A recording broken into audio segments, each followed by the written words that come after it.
Hello everyone. Today we are going to start reproduction in plants, जो कि class 7th का science का chapter है। The production of new individuals from their parents is known as reproduction. तो reproduction किसको कहते हैं? New individuals के प्रोडक्शन को from their parents is known as reproduction.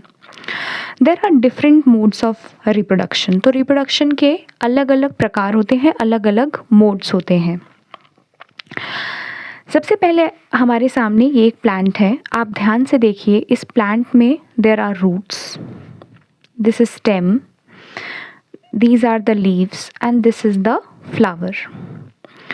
तो रूट्स, स्टेम और लीफ को हम लोग प्लांट के वेजिटेटिव पार्ट्स कहते हैं और फ्लावर को प्लांट का रिप्रोडक्टिव पार्ट कहते हैं। So flower is the reproductive part of the flower and root, stem and leaf are known as the vegetative part of the flower.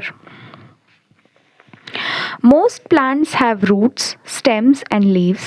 आपने ज़्यादातर जितने भी हमारे आसपास प्लांट्स को देखा होगा तो आपने देखा होगा तो प्लांट्स के पास रूट्स होते हैं, स्टेम्स होते हैं और लीफ होते हैं। These are called the vegetative parts of the plant. इन्हीं को, रूट्स को, स्टेम्स को और लीव्स को हम लोग प्लांट का वेजिटेटिव पार्ट कहते हैं।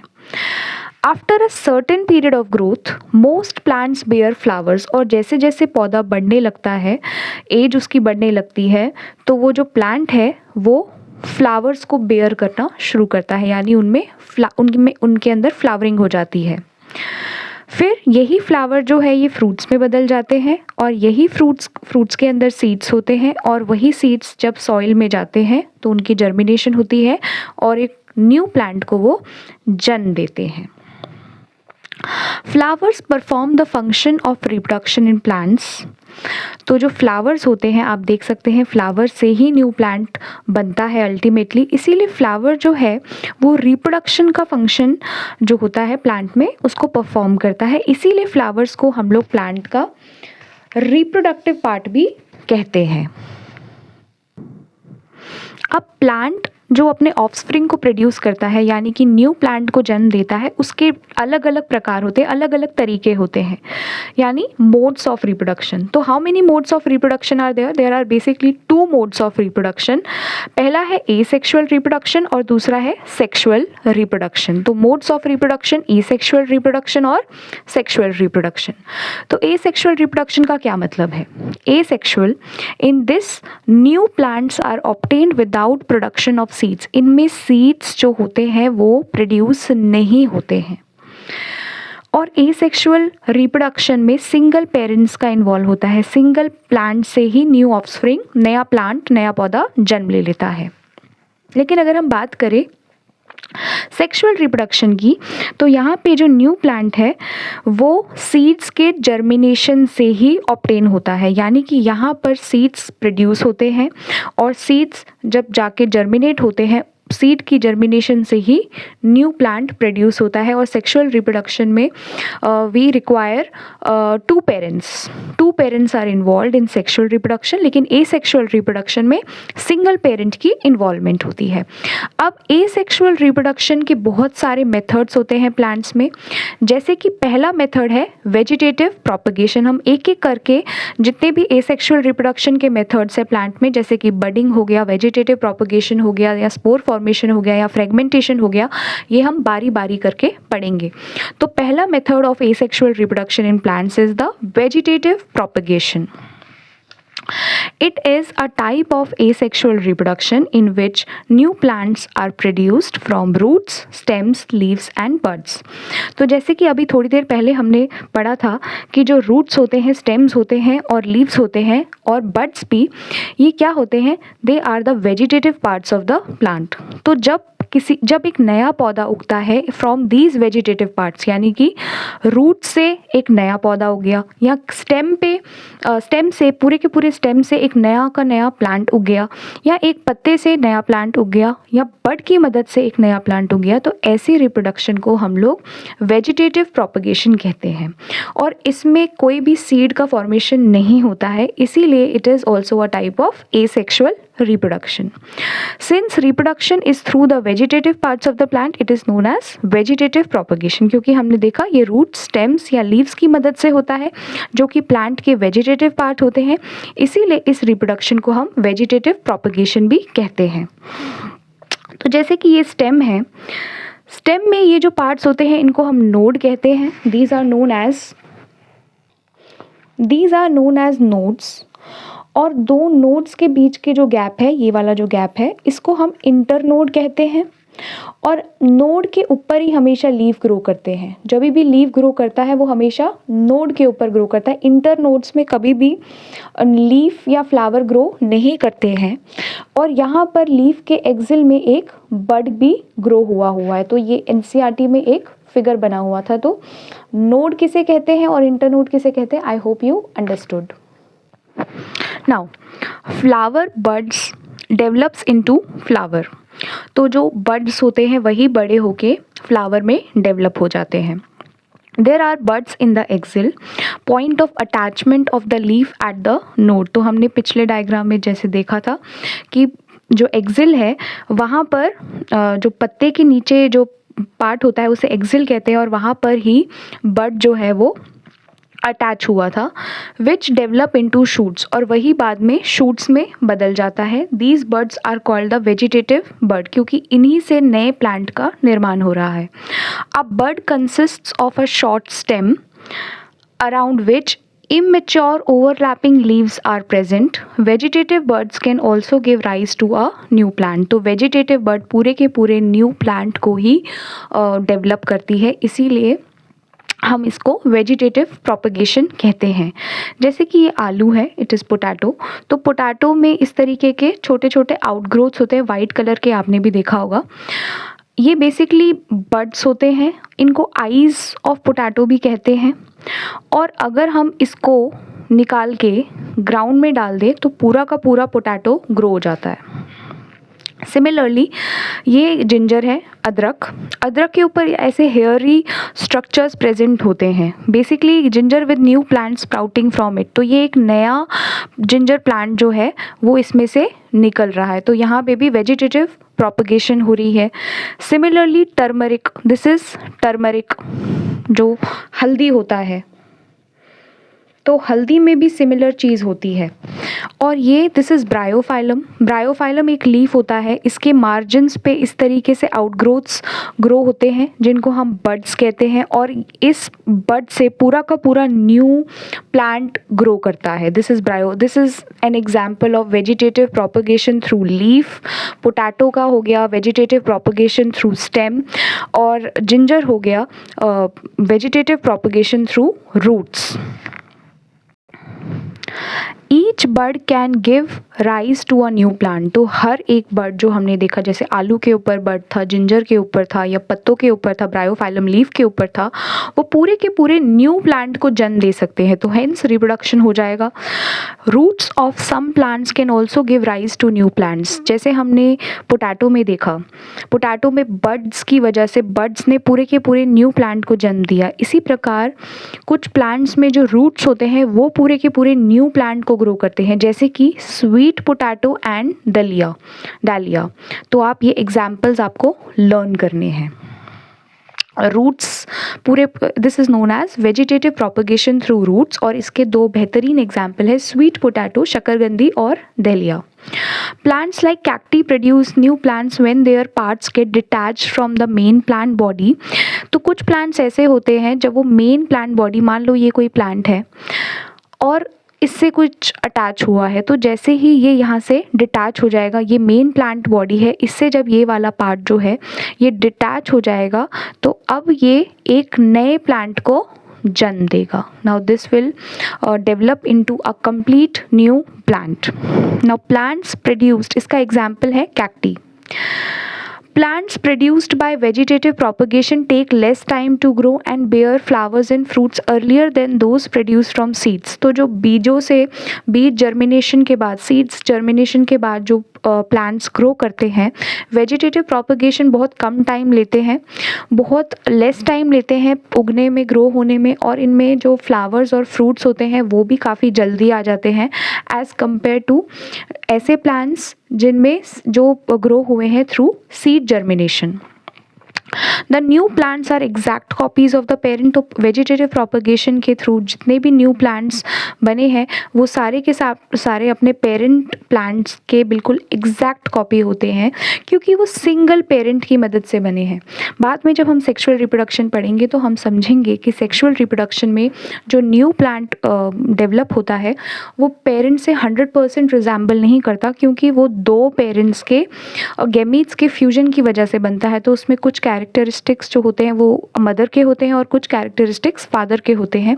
लेकिन वेजिटेटिव प्रोपगेशन में क्योंकि ये single parent single plant part से ही पूरा का पूरा नया प्लांट बन जाता है, इसीलिए यहाँ पर जो नया प्लांट होता है, जो न्यू प्लांट होता है, वो पेरेंट प्लांट का एग्जैक्ट कॉपी होता है. I hope you understand.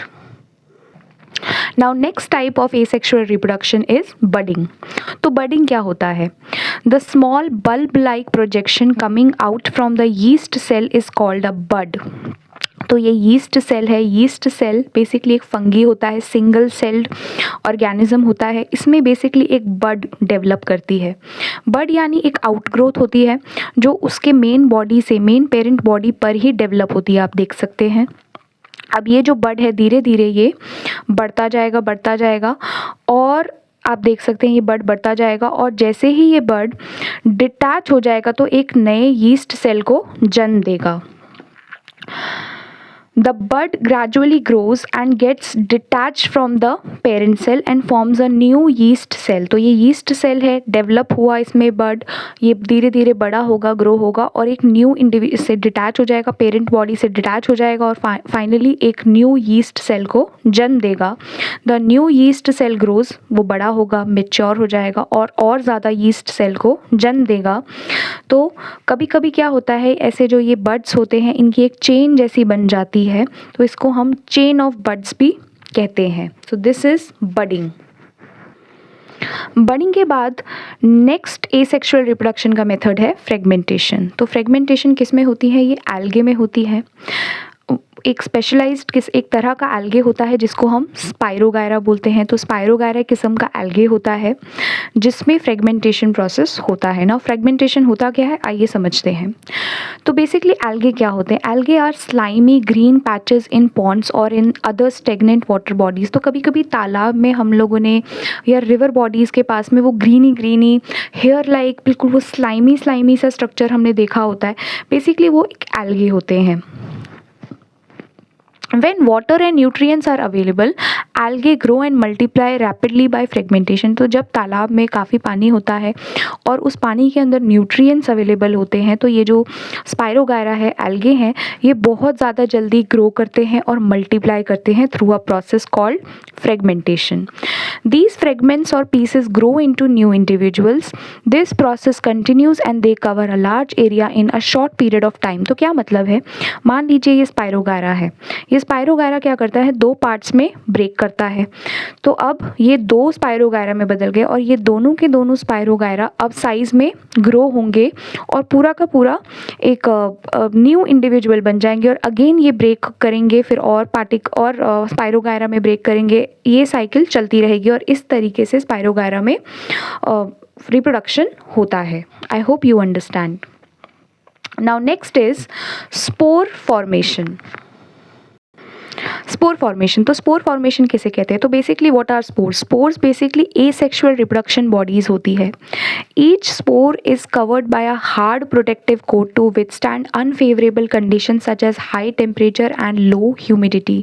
तो स्पोर्स क्या होते हैं? ये रिप्रोडक्टिव एसेक्सुअल रिप्रोडक्टिव स्ट्रक्चर्स होते हैं. तो ये ऐसे छोटे छोटे पार्टिकल्स होते हैं और ये इनकी ना ये हार्ड कवरिंग होती है, हार्ड कवरिंग से प्रोटेक्टेड होते हैं। ये जो हार्ड कवरिंग है ये इनको प्रोटेक्ट करता है अनफेवरेबल कंडीशन से, जैसे कि हाई टेम्परेचर से इनको बचाता है, लो ह्यूमिडिटी से इनको बचाता है, जिसकी मदद से ये काफ़ी लंबे ड्यूरेशन तक सर्वाइव कर पाते हैं।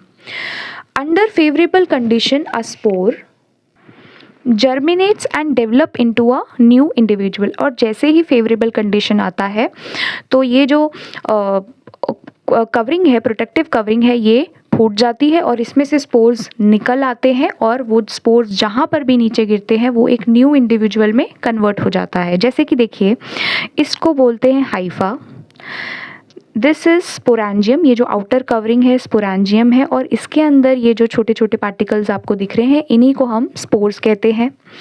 और जैसे ही फेवरेबल कंडीशन आ जाएंगे, टेम्परेचर सही हो जाएगा, मॉइस्चर सही हो जाएगा, तो ये स्पोरेंजियम जो है ये बर्स्ट आउट हो जाएगा और ये सारे के सारे स्पोर्स जो है ये एयर में आ जाएंगे और जहाँ पर भी ये नीचे गिरेंगे ज़मीन पे या किसी भी पार्टिकल पे गिरेंगे और इनको वहाँ पे मॉइस्चर और फेवरेबल कंडीशन मिलेगा तो वापस से ये ग्रो करेंगे। इसका बहुत अच्छा एग्जाम्पल है राइजोपस, जो हमारा ब्रेड मोल्ड होता है। जब भी कोई चीज़ सड़ जाती है, हम लोग ब्रेड वगैरह खाते हैं, बहुत टाइम तक वो ब्रेड पड़ी रहती है तो उसमें फंगस लग जाती है, उस फंगस का नाम होता है राइजोपस और वो स्पोर फॉर्मेशन की मदद से ही रिप्रोड्यूस करता है। ये जो रिप्रोडक्शन का मेथड है स्पोर फॉर्मेशन, ये प्लांट्स में पाया जाता है जैसे मॉसेस में और फर्न्स में। तो मॉसेस और फर्न्स स्पोर फॉर्मेशन की मदद से ही रिप्रोड्यूस करती है। तो ये डायग्राम भी एनसीईआरटी में दिया हुआ है, आप इसको गो थ्रू कर लीजिए। अब अगला हमको पढ़ना है सेक्सुअल रिप्रोडक्शन। तो एसेक्सुअल रिप्रोडक्शन में हमने सारे मेथड्स को कवर कर लिया। सबसे पहले हमने वेजिटेटिव प्रोपगेशन को पढ़ा, फिर हमने बडिंग को समझा, फिर हमने फ्रेगमेंटेशन को समझा और लास्ट में हम लोगों ने स्पोर फॉर्मेशन को समझा। अब next mode of reproduction in plants है, उसका नाम है सेक्सुअल रिप्रोडक्शन। तो सेक्सुअल रिप्रोडक्शन, इसमें 2 पेरेंट्स की इन्वॉल्वमेंट होती है, एक मेल और एक फीमेल की। Flowers are the reproductive parts of the plant, जैसे कि रूट्स, स्टेम्स और लीव्स जो थे वो प्लांट के वेजिटेटिव पार्ट थे, वैसे ही फ्लावर जो है प्लांट के रिप्रोडक्टिव पार्ट है। Sexual reproduction requires male gamete and female gamete. Sexual reproduction होने के लिए हमारे पास मेल गैमीट होना चाहिए और फीमेल गैमीट होना चाहिए। मेल और फीमेल गैमीट के फ्यूजन से ही न्यू ऑफस्प्रिंग का जन्म होता है। तो फ्लावर्स में स्टेमेंस जो होते हैं वो मेल रिप्रोडक्टिव पार्ट होते हैं और फीमेल में पिस्टल या कार्पेल जो होते हैं वो फीमेल रिप्रोडक्टिव पार्ट होते हैं। आइए इसको डायग्राम के थ्रू समझने की कोशिश करते हैं। तो ये एक डायग्राम है एक फ्लावर का। तो ये आपने 6th क्लास में भी पढ़ा होगा, 5th क्लास में भी पढ़ा होगा। इसको थैलेमस बोलते हैं। दिस ग्रीन लाइक कवर, इसको सेपल बोलते हैं और ये बड स्टेज में फ्लावर को प्रोटेक्ट करता है, दिस इज सेपल। ये जो कलरफुल स्ट्रक्चर्स होते हैं इनको हम पेटल्स बोलते हैं, जिनको हिंदी में हम पंखुड़ियाँ कहते हैं। और फिर फ्लावर के अंदर मेल पार्ट होता है, मेल पार्ट को हम स्टेमिन बोलते हैं और ये बीच में इसको हम लोग, ये फीमेल पार्ट होता है and this is known as carpel या इसको हम पिस्टल भी बोलते हैं। तो ये एक स्ट्रक्चर ऑफ फ्लावर होता है। तो इसमें ये जो पिस्टल है this is the female part और ये जो ब्लू कलर के आपको ये दिख रहे हैं these are known as the stamen और ये मेल रिप्रोडक्टिव पार्ट होते हैं फ्लावर में। अब फ्लावर जो होते हैं 2 प्रकार के होते हैं, एक होते हैं यूनिसेक्सुअल फ्लावर और दूसरे होते हैं बाइसेक्सुअल फ्लावर। यूनिसेक्सुअल फ्लावर किसे कहते हैं? यूनिसेक्सुअल फ्लावर, यूनि का मतलब होता है 1, जिनके अंदर सिंगल सेक्सुअल ऑर्गन होगा, यानी कि या तो मेल पार्ट होगा या तो फीमेल पार्ट होगा, दोनों नहीं होंगे। Flowers which contain either only pistol, pistol यानी कि फीमेल पार्ट, और ओनली स्टेमिन, या तो सिर्फ मेल पार्ट होगा। दोनों पिस्टल और स्टेमिन इकट्ठे नहीं होंगे। जैसे ये वाला जो फ्लावर है इसमें फीमेल पार्ट भी है और मेल पार्ट भी है। तो ये किस प्रकार का फ्लावर हुआ? ये एक बाइसेक्सुअल फ्लावर हुआ। क्यों? क्योंकि इसमें दोनों है, बोथ स्टेमिन भी है, देख सकते हैं इसमें स्टेमिन भी है और इसमें पिस्टल भी प्रेजेंट है। तो ऐसे फ्लावर को हम बाइसेक्सुअल फ्लावर कहते हैं और इसके एग्जाम्पल है मस्टर्ड, रोज एंड प्यूटिनिया। और अगर यूनिसेक्सुअल फ्लावर की बात करें तो इसके एग्जाम्पल है कॉर्न, पपाया एंड कुकम्बर। तो ये एग्जाम्पल्स आपको लर्न करने हैं। अब स्टेमिन के भी दो स्ट्रक्चर्स होते हैं। जो ये लॉन्ग सिलेंड्रिकल स्ट्रक्चर है इसको फिलामेंट बोलते हैं, और ये जो ऊपर बाइलोब्ड स्ट्रक्चर है इसमें आप देख सकते हैं दो लोब्स है, इनको हम लोग बोलते हैं एंथर, और इसी एंथर के अंदर पोलन ग्रेन्स जो है वो प्रोड्यूस होते हैं। फिर आते हैं pistol. Pistol is the female part of the flower. इसमें भी 3 पार्ट्स होते हैं। सबसे ऊपर वाले पार्ट को बोलते हैं स्टिग्मा। ये जो बीच में सिलेंड्रिकल स्ट्रक्चर है इसको बोलते हैं स्टाइल, और ये जो बल्ज्ड आउट पार्ट है ऐसे थोड़ा सा स्फेरिकल शेप, गोलाकार शेप का है, इसको बोलते हैं ओवरी। और ओवरी के अंदर एक और पार्ट होता है उसको बोलते हैं ओव्यूल, और इसी ओव्यूल के अंदर फीमेल गैमीट यानी कि ओवम, एग प्रेजेंट होता है। Anther contains pollen grains which produce male gametes. तो जैसे मैंने कहा ये फिलामेंट है, फिलामेंट के ऊपर यहाँ एंथर है, और इस एंथर के अंदर जो होता है पोलन ग्रेन्स प्रोड्यूस होता है, और पोलन ग्रेन्स ही आपका मेल गैमीट होते हैं। अब पिस्टल कंसिस्ट्स ऑफ स्टिग्मा, और अगर हम फीमेल पार्ट यानी कि पिस्टल की बात करें तो उसके पास 3 पार्ट्स होते हैं, स्टिग्मा, स्टाइल और ओवरी। ओवरी कंटेन्स 1 और मोर ओव्यूल्स। तो ओवरी के पास ओव्यूल्स होते हैं। The female gamete egg is formed in an ovule, और ओव्यूल के अंदर ही एग प्रोड्यूस होता है, और एग क्या है? फीमेल गैमीट है। In sexual reproduction, a male gamete and a female gamete fuse to form a zygote। तो sexual reproduction की खास बात क्या होती है? इसमें मेल गैमीट और फीमेल गैमीट का फ्यूजन होता है, और उनके फ्यूजन से जाइगोट बनता है। तो फीमेल गैमीट यानी कि एग, ओवम, वो फ्यूज़ हो जाता है मेल गैमीट, और मेल गैमीट कहाँ पर है? पोलन ग्रेन के अंदर। तो पोलन ग्रेन जो है मेल पार्ट एंथर में प्रोड्यूस होता है, वो फीमेल गैमीट यानी कि ओवम के साथ फ्यूज़ हो जाता है, जिसकी मदद से इस प्रक्रिया को, इस प्रोसेस को हम फर्टिलाइजेशन कहते हैं, जिसकी मदद से जाइगोट का निर्माण होता है, और यही जो जाइगोट है जिससे पूरा का पूरा न्यू प्लांट बन जाएगा। अब सवाल ये है कि ये जो मेल गैमीट है यानी कि पोलन ग्रेन है, ये फीमेल पार्ट तक पहुंचता कैसे है? तो transfer of pollen grain from anther to stigma is known as pollination. तो ये पॉलिनेशन की मदद से होता है। अब एंथर जब सेम फ्लावर में पॉलिनेशन होती है तो ऐसी पॉलिनेशन को हम सेल्फ पॉलिनेशन कहते हैं, और जब एक एंथर से, एक फ्लावर के एंथर से दूसरे फ्लावर के स्टिग्मा में पॉलिनेशन होता है, पोलन ग्रेन का ट्रांसफ़र होता है, तो ऐसे पॉलिनेशन को हम क्रॉस पॉलिनेशन बोलते हैं। जैसे कि यहाँ पे ये 2 फ्लावर्स हैं, दोनों के दोनों बाइसेक्सुअल फ्लावर है, मेल पार्ट भी है और फीमेल पार्ट भी है। एंथर में से पोलन ग्रेन प्रोड्यूस हुआ, और फर्स्ट केस में क्या हो रहा है कि पोलन ग्रेन से ये दोनों के दोनों एंथर और स्टिग्मा एक ही फ्लावर के हैं, यहाँ से पोलन ग्रेन निकला और उसी सेम फ्लावर के स्टिग्मा पे लैंड हुआ।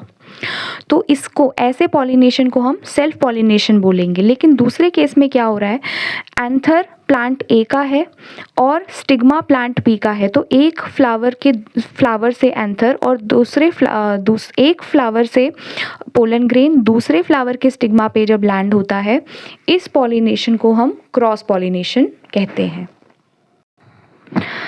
Pollen grains are produced in anther. Pollen grains होते क्या हैं? पोलन ग्रेन्स बहुत ज़्यादा हल्के वजन में होते हैं, लाइट होते हैं, इसीलिए हवा के झोंके के साथ या पानी की मदद से वो ट्रांसफ़र हो जाते हैं। Insects visit flowers and carry away pollen on their bodies. कई बारी क्या होता है, फ्लावर्स के ऊपर इंसेक्ट्स बैठ जाते हैं नेक्टर सक करने के लिए, तो उस टाइम क्या हो जाता है, उनके जो लेग्स वगैरह होते हैं इंसेक्ट्स के, वहाँ पर पोलन ग्रेन स्टिक हो जाता है, और जब वो इंसेक्ट उड़ के दूसरे फ्लावर पे जाके बैठ जाते हैं तो पोलन ग्रेन उस फ्लावर पे भी पहुँच जाता है और पॉलिनेशन हो जाती है। Some of the pollen lands on the stigma of a flower of the same kind. The transfer of pollen from anther to the stigma of a flower is called pollination. तो pollination किसे कहते हैं? Definition बहुत important है exam point of view से। तो basically pollination किसे कहते हैं? पोलन के ट्रांसफ़र को। और कहाँ से कहाँ ट्रांसफ़र होता है? एंथर से स्टिग्मा पे। एंथर मेल पार्ट है और स्टिग्मा फीमेल पार्ट है। इसी प्रक्रिया को हम पॉलिनेशन कहते हैं। तो जैसे हमने देखा पॉलिनेशन दो प्रकार की होती है, सेल्फ पॉलिनेशन और क्रॉस पॉलिनेशन। सेल्फ पॉलिनेशन में सेम फ्लावर पे ट्रांसफ़र होता है और क्रॉस पॉलिनेशन में डिफरेंट फ्लावर्स में पोलन ग्रेन्स का ट्रांसफ़र होता है। अब जैसे ही पोलन ग्रेन जो है वो फीमेल पार्ट यानी कि स्टिग्मा पे लैंड होता है तो वो वहाँ पे जर्मिनेट करना शुरू करता है, मतलब ग्रो करना शुरू करता है, एक ट्यूब जैसी बना लेता है और ये ट्यूब बढ़ती रहती है और फाइनली ये यहाँ पर ओव्यूल के पास पहुँच जाती है और ओव्यूल के अंदर ही एग प्रेजेंट होता है जो कि फीमेल पार्ट होता है और वहाँ पे जाके पोलन ग्रेन के अंदर ही मेल गैमीट होता है। वो मेल गैमीट जो होता है वो एग के साथ फ्यूज़ हो जाता है और जाइगोट को फॉर्म करता है, फर्टिलाइजेशन हो जाती है और जाइगोट का फॉर्मेशन हो जाता है। The cells which result after fusion of the gametes is called a zygote। तो fertilization के बाद zygote बनता है। The process of fusion of male and female gamete to form zygote is called fertilization और इस process को हम fertilization कहते हैं और यही zygote है एम्ब्रियो में डेवलप करता है और यही एम्ब्रियो फिर न्यू प्लांट को जन्म देता है। After fertilization the ovary grows into fruit. तो जैसे ही फर्टिलाइजेशन हो जाती है तो ओवरी किस में बदल जाता है? फ्रूट में बदल जाता है। And other parts of the flower fall of. और बाकी प्लांट्स के जो पार्ट होते हैं जैसे कि पेटल्स हो गए, सेपल्स हो गए, वो सारे गिर जाते हैं। The fruit is ripened ovary. तो बेसिकली फ्रूट क्या होता है? जो भी हम फल खाते हैं वो पकी हुई ओवरी है, that is ripened ovary. The seeds develop from the ovules. और वो जो ओव्यूल्स है वो सीड्स में बदल जाते हैं, बीजों में बदल जाते हैं। The seed contain an embryo. और सीड के अंदर एम्ब्रियो होता है। एम्ब्रियो आपको याद है जो जाइगोट से बना था after fertilization. It is enclosed a protective seed coat. Seed की एक कोटिंग होती है और वो प्रोटेक्टिव इन नेचर होती है, उसको बचा के रखती है अनफेवरेबल कंडीशन से। Some fruits are fleshy. अब फ्रूट्स भी तरह तरह के होते हैं। कुछ फ्रूट्स बहुत ज़्यादा फ्लैशी होते हैं, जूसी होते हैं, जैसे कि आम फलों का राजा, ऑरेंज, ये बहुत ज़्यादा फ्लैशी फ्रूट्स होते हैं, जूसी फ्रूट्स होते हैं। लेकिन कुछ फ्रूट्स ऐसे भी होते हैं जो काफ़ी हार्ड होते हैं, जैसे कि बादाम, आलमंड्स और अखरोट, वॉलनट्स। तो फ्रूट्स के भी अलग अलग प्रकार होते हैं। Now next is seed dispersal। अब seed dispersal किसे कहते हैं? Same kind of plants grow at different places in nature। तो हमारी नेचर में, हमारी प्रकृति में अलग अलग जगहों पे अलग अलग पेड़ पौधे उगते हैं। जैसे कि आम का पेड़ सिर्फ एक ही जगह में नहीं उगता, आम का पेड़ बहुत अलग अलग जगहों में उगता है। तो ऐसा कैसे होता है? This happens because of seed dispersion. तो सीड डिस्पर्जन की मदद से ही ये पॉसिबल है कि एक प्रकार का फ्रूट, एक प्रकार का पेड़ अलग अलग जगहों में उगता है। If seeds of a plant fall at the same place, then there would be severe competition for sunlight, water, minerals and space। अगर मान लो एक ही प्रकार के बीज या एक ही प्रकार के प्लांट्स जो है एक ही जगह पे उगने लगेंगे तो उनके बीच में आपस में कंपटीशन हो जाएगा। किसके लिए? सनलाइट के लिए। आपको पता है प्लांट्स फोटोसिंथेसिस करते हैं जिसके लिए उनको सनलाइट की आवश्यकता पड़ती है। तो अगर सारे के सारे प्लांट्स एक ही जगह पे उगने लगेंगे तो उनके बीच में कंपटीशन हो जाएगा सनलाइट के लिए। एक प्लांट बोलेगा मुझे ज़्यादा सनलाइट चाहिए, दूसरे को ज़्यादा चाहिए होगा, तो आपस में प्रॉब्लम क्रिएट हो जाएगी। वाटर के लिए वो कंपटीशन करेंगे, मिनरल्स के लिए कंपटीशन करेंगे और जगह के लिए कंपटीशन करेंगे। और ये जो कंपटीशन है ये हेल्दी कंपटीशन नहीं है, ये हमारे वातावरण को नुकसान पहुंचाएगा। As a result the seeds would not grow into healthy plants, क्योंकि जो वो प्लांट्स है वो हेल्दी नहीं ग्रो करेंगे। इसीलिए plants benefit by seed dispersal. इसीलिए डिस्पर्सल का मतलब है फैलाना। इसीलिए सीड्स को एक जगह पर कॉन्सेंट्रेट करने के बजाय सीड्स को फैलाना यानी कि उनका डिस्पर्जन करना ज़्यादा ज़रूरी है। It enables the plants to invade new habitats for wider distribution। Seed dispersal ये पॉसिबल करता है कि जो प्लांट्स है, सेम तरह के प्लांट्स है, वो अलग अलग जगहों पे न्यू हैबिटेट्स को इन्वेड कर सके और उनका जो डिस्ट्रीब्यूशन है काफ़ी ज़्यादा हो, वाइडर डिस्ट्रीब्यूशन हो, उनका एक ही जगह पर कॉन्सेंट्रेशन ना हो, वो अलग अलग जगहों पर उगे। अब सीड डिस्पर्जन अलग अलग माध्यमों से होता है, विंड की मदद से भी होता है, वाटर की मदद से भी होता है, और कभी कभी जानवर भी सीड्स को एक जगह से दूसरी जगह में ट्रांसफ़र करने में यानी कि सीड डिस्पर्जन में अपना योगदान देते हैं। तो पहले हम देखते हैं विंड से कैसे सीड डिस्पर्जन हो जाता है। Some seeds are carried away by wind, हवा के झोंके के साथ वो सीड्स भी एक जगह से दूसरी जगह डिस्पर्स हो जाते हैं। विंग्ड सीड्स, ऐसे सीड जिनके विंग्स होते हैं जैसे कि drumstick and maple, light seeds of grasses, hairy seeds of oak madar, hairy fruit sunflower get blown off with the wind to far away places. तो ये कुछ एग्जाम्पल है, आप इनका ध्यान रखिए। वाटर की मदद से भी सीड डिस्पर्जन हो जाती है। ऐसे सीड्स में ना तैरने की एबिलिटी होती है, फ्लोटिंग एबिलिटी ये डेवलप कर लेते हैं, जैसे कि कोकोनट। कुछ सीड्स को एनिमल्स द्वारा भी डिस्पर्स किया जाता है। Spiny seeds with hooks get attached with the bodies of the animals। तो कुछ सीड्स होते हैं उनके अंदर ना स्पाइन्स प्रेजेंट होते हैं, हुक्स प्रेजेंट होते हैं जो कि एनिमल्स के लेग्स में या बॉडी में अटैच हो जाते हैं, और जब एनिमल एक जगह से दूसरी जगह पे जाता है तो वो अपने साथ इन सीड्स को भी ले जाते हैं, जैसे कि xanthium plant and urena plant. Some seeds are dispersed when the fruits burst with sudden jerks. कभी कभी क्या होता है, जो फल होते हैं वो बर्स्ट आउट हो जाते हैं और उनमें एक जर्क आ जाता है अचानक से, तो उनमें जितने भी बीज हो जाते हैं ना वो पेरेंट प्लांट से निकल के फैल जाते हैं, दे स्कैटर, और इस तरीके से भी उनका सीड डिस्पर्जन हो जाता है। इसके एग्जाम्पल है कैस्टर एंड बैल्सम। तो ये एग्जाम्पल्स आप याद रखिए। अब ये एनसीईआरटी में कुछ डायग्राम्स दे रखे हैं, जैसे कि ड्रमस्टिक और मेपल। इसमें हमने देखा था कि उनके अंदर विंग्स होते हैं, तो वहाँ पे उनका सीड डिस्पर्जन जो होता है वो विंड की मदद से होता है। हेयरी फ्रूट ऑफ सनफ्लावर, ये भी आप देख सकते हैं, इनमें विंग्स होता है। Hairy seed of madar oak, इनमें भी विंग्स प्रेजेंट होते हैं, तो ये आसानी से हवा की मदद से, विंड की मदद से ये डिस्पर्स हो जाते हैं। और ये ज़ैंथियम प्लांट भी एनसीईआरटी में बना हुआ है, तो आप ये सारे के सारे डायग्राम्स को चेक करिए। With this we have completed reproduction in plants. हमने पूरी की पूरी एनसीईआरटी को कवर कर लिया है। अब आप एक बार इसे गो थ्रू करिए, एग्जाम्पल्स को लर्न करिए। I hope this video was helpful. Thank you so much.